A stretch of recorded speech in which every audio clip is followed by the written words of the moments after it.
Somebody asked the other day, why'd you start Dub? Like, what was the mission? And I said, well, it wasn't even about the money. It wasn't about anything like that. It was really about fixing up your car socially acceptable. I wanted the world to appreciate the art that I grew up loving and fell in love with. And it was that simple.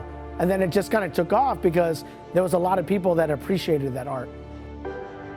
20 years ago when I started this company, how I convinced people to kind of at least look at it was I took the distribution of Lowrider magazine, which is a prominent magazine in the world, and then I took Source magazine, which is a hip hop magazine. So I was able to get the circulation of Lowrider and the circulation of Source magazine and then kind of lay them up. And when I did that, it was 1 million circulation, the whole United States. So if I knew if I blended those two cultures, I have a larger population to go after, and hence Dub magazine started. Prior to social media, Dub was Instagram.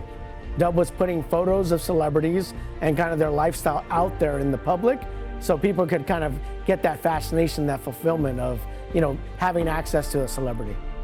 The appeal on wheels on vehicles it's the single probably biggest thing that you could do to change the appearance of the car. I mean, by hands down. But it's also, it's an expression. It's like the car is a canvas. And we're Picassos, and we're just kind of creating our style. You're creating this group that's creating a movement. It's like you get people that are so passionate about the same thing that we're passionate about. They're going to make it successful. I'm a problem solver. So I look at it and say, okay, what's the best-selling rim out there? Okay, why is it the best-selling rim? Is it 8-spoke? Is it black? Is it chrome? Is it gold? What's the detail on it that's making it successful? So I do a lot of research on that with a lot of people, a lot of focus groups. I nail it down to those pieces. Then when I start designing, I remember all those elements that made it successful. Reverse engineering, because success follows success.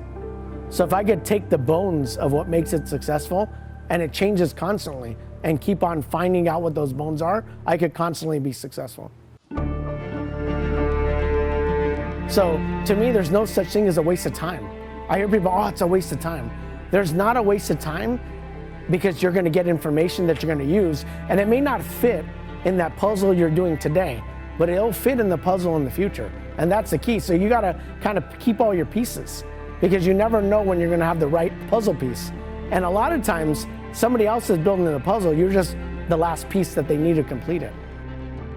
I love what I'm doing. Yeah, absolutely. I wake up every day and with a smile on my face, and I get to work with cars and do all the things that I love to do. But trust me, there's a lot of hard work, a lot of travel, a lot of just things that happen.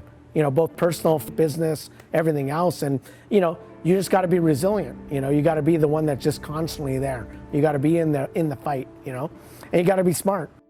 What truly drives me every day is people. Being able to work with people, and to me, it's like a mindset change. I'm very conflicted, but instead of being there and being bitter, I focused on being better. I'm passionate about wheels, but what drives me every day is knowing that I can make a significant difference in people's lives.